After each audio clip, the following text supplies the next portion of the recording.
ಈಗ ನಾವು ಒಂದು ನಿರ್ಧಾರವನ್ನ ತೆಗೆದುಕೊಂಡಿದ್ದೇವೆ.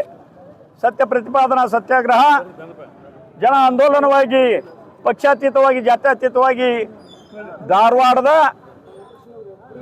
ನಗರದ ಎಲ್ಲ ಜನತೆಗಳಷ್ಟೇ ಅಲ್ಲ, ಸಂಘ ಸಂಸ್ಥೆಗಳು ಎಲ್ಲ ಜನರ ಅಂದರೆ ಜಾತ್ಯತೀತವಾಗಿ ಎಲ್ಲ ಸಂಘಟನೆಗಳು ಸಹ ಇದಕ್ಕೆ ಸಹಕಾರವನ್ನು ಕೊಟ್ಟು ಮೇಲೆ ಸರ್ಕಾರ ಎಚ್ಚೆತ್ತುಕೊಂಡಿದೆ. ಗೌರವ ಅಂತ ರಾಜ್ಯಪಾಲರು ಸಹ ಅನುಮೋದನೆಯನ್ನು ಮಾಡಿ ಸರ್ಕಾರಕ್ಕೆ ಕಳಿಸಿದ್ದಾರೆ. ಸರ್ಕಾರಕ್ಕೆ ಹೋದರೂ ಸಹ ಇಲ್ಲಿವರೆಗೆ ಅದು ಅಂತಿಮ ಅಧಿಸೂಚನೆ ಬಂದಿಲ್ಲ. ಆ ಕಾರಣಕ್ಕೆ ಈಗಾಗಲೇ 15 ದಿನವನ್ನು ನಾವು ಕಾಲಾವಕಾಶ ಕೊಟ್ಟಿದ್ವಿ. ಆದರೆ ಸಚಿವ ಸಂಪುಟ ಆಗಿಲ್ಲ ಅಂತೇಳಿ ಅನೇಕರು ನಮ್ಮ ಮಾತನಾಡಿದಾಗ ಈ ಸಂದರ್ಭ ಸರಿಯಲ್ಲ, ಸಮಯ ಸರಿಯಲ್ಲ ಅಂದಿದ್ದಕ್ಕೆ ನಾವು ಮತ್ತೆ 15 ದಿನಗಳ ಕಾಲಾವಕಾಶವನ್ನು ಸರ್ಕಾರಕ್ಕೆ ಕೊಟ್ಟಿದ್ದೇವೆ. ಆಕಸ್ಮಿಕವಾಗಿ ಇವರು 15 ಅಂದರೆ ಇವತ್ತು 4, 15 ಅಂದರೆ 19, ಸೊ 21ರಂದು ನಾವು ಮತ್ತೆ ಸಾರ್ವಜನಿಕರ ಸಂಘ ಸಂಸ್ಥೆಗಳ ಎಲ್ಲ ಪಕ್ಷಗಳ ಸಭೆಯನ್ನು ಕರೆದು ತೀರ್ಮಾನ ಈಗಾಗಲೇ ತೆಗೆದುಕೊಂಡು ಬಿಟ್ಟಿದ್ದೇವೆ. ಏನು ಅಂತಂದರೆ 24x ಸತ್ಯ ಪ್ರತಿಪಾದನಾ ಸತ್ಯಾಗ್ರಹವನ್ನು ಪ್ರಾರಂಭ ಮಾಡಲಿಕ್ಕೆ ಜನ ಆಂದೋಲನವಾಗಿ ಇದು ಪರಿವರ್ತನೆ ಆಗಿದೆ.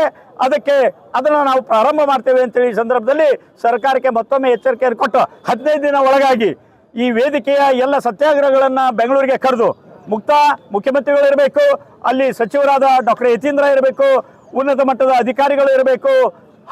ಕಾರಣಕ್ಕಾಗಿ ಚರ್ಚೆ ಮಾಡಿ ಜಿಲ್ಲಾ ಉಸ್ತುವಾರಿ ಈಗಿಲ್ಲ ಉಸ್ತುವಾರಿ ಸಚಿವರು ಇರಬೇಕು. ಅವರೆಲ್ಲರ ಸಮ್ಮುಖದಲ್ಲಿ ಚರ್ಚೆ ಮಾಡಿ ಅಂತಿಮ ಅಧಿಸೂಚನೆ ಹೊರಡದೇ ಇದ್ದರೆ ನಾವು 15 ದಿನ ಬಿಟ್ಟು ಜನ ಆಂದೋಲನವಾಗಿ ಸತ್ಯ ಪ್ರತಿಪಾದನಾ 24x ಪ್ರಾರಂಭ ಮಾಡ್ತೇವೆ. ಅಷ್ಟೇ ಅಲ್ಲ, ವಿರೋಧಿ ಪಕ್ಷದ ಸಹ ಇದಕ್ಕೆ ಜವಾಬ್ದಾರಿ ಇದೆ. ಸರ್ಕಾರ ಮಾಡಬೇಕು ಅನ್ನೋದಲ್ಲ, ಹಾಗಾದ್ರೆ ವಿರೋಧಿ ಪಕ್ಷ ಹಾಕಿರ್ಬೇಕು, ಜನರ ಕೇಳಬಹುದಲ್ಲ. ಅದಕ್ಕೆ ವಿರೋಧಿ ಪಕ್ಷದ ಜವಾಬ್ದಾರಿ ಇದೆ. ಅವರು ಸಹ ಎಚ್ಚೆತ್ತುಕೊಂಡು ಮಾಡದೇ ಇದ್ರೆ ಎಲ್ಲರ ವಿರುದ್ಧ ಜನ ಆಂದೋಲನ ಆಗ್ತದೆ. ಚುನಾವಣೆಯಲ್ಲಿ ಘಾತ ಮಾಡ್ತೇವೆ ನಾವು ಧಾರವಾಡದಲ್ಲಿ ಏನು ಅನ್ನೋದು. ಪ್ರತ್ಯೇಕ ಮಹಾನಗರ ಪಾಲಿಕೆ ಆಗಬೇಕಂತೇಳಿ ಅನೇಕ ಧಾರವಾಡದ ಜನರು ಕಳೆದ 5 ವರ್ಷದಿಂದ ಹೋರಾಟವನ್ನು ಪ್ರಾರಂಭ ಮಾಡಿದರು. ಈ ವಿಚಾರವಾಗಿ ಮಹಾನಗರ ಪಾಲಿಕೆಯಲ್ಲಿ ಆಗಿರ್ಬೋದು, ಸರ್ಕಾರದಲ್ಲಿ ಆಗಿರ್ಬೋದು, ಅಂಕಿತ ಹಾಕಿದ ಮೇಲೆ ಕೆಲವೊಂದು ಕಾಂಗ್ರೆಸ್ ನಾಯಕರು ಭಾರತೀಯ ಜನತಾ ಪಕ್ಷದ ನಾಯಕರ ವಿರುದ್ಧ ಅನೇಕ ಹೋರಾಟಗಳನ್ನು ಪ್ರಾರಂಭ ಮಾಡಿದರು. ಧಾರವಾಡದಲ್ಲಿ ನಮ್ಮ ನಾಯಕರುಗಳ ಫೋಟೋಗಳನ್ನು ಕೂಡ ಸುಟ್ಟರು. ಇಲ್ಲ, ರಾಜ್ಯಪಾಲರು ಆದೇಶ ಮಾಡಿದ ಮೇಲೆ ನಾವು 24 ಗಂಟೆಗಳಲ್ಲಿ ಮಾಡ್ಕೊಂಡು ಬರ್ತೀವಿ ಅಂತ ಹೇಳಿದರು. ಇವತ್ತು ಮೇ 25ರಂದು ರಾಜ್ಯಪಾಲರು ಅಂಕಿತ ಹಾಕಿಕೊಟ್ಟರು, ನಮ್ಮ ನಾಯಕರು ಕೂಡ ಸಹಕಾರ ಕೊಟ್ಟರು. ಇವತ್ತು ಮೇ 25 ಹೋಗಿ ಆಗಸ್ಟ್ಗೆ ಬಂದ್ವಿ ನಾವು. ಇನ್ನೂ ಕೂಡ ಸರ್ಕಾರ ಕೂಡ ರಚನೆ ಆಯಿತು, ಮಂತ್ರಿಗಳು ಕೂಡ ರಚನೆ ಆಯಿತು. ಇನ್ನೂ ಕೂಡ ಅದ್ರ ಬಗ್ಗೆ ಯಾರು ಮಾತಾಡ್ತಾ ಇಲ್ಲ. ಕೆಲವೊಂದು ಶಾಸಕರು ನಾವು 48 ಗಂಟೆಗಳಲ್ಲಿ ರಾಜ್ಯಪಾಲರು ಮಾಡಿದ ಮೇಲೆ ಮಾಡ್ಕೊಂಡು ಬರ್ತೀವಿ ಅಂತ ಹೇಳಿದ್ರು. ಇನ್ನೊಬ್ಬರು 24 ಗಂಟೆ ಅಂತ ಹೇಳಿದರು. ಇನ್ನೂ ಕೂಡ ಯಾರು ಪತ್ತೆ ಇಲ್ಲ.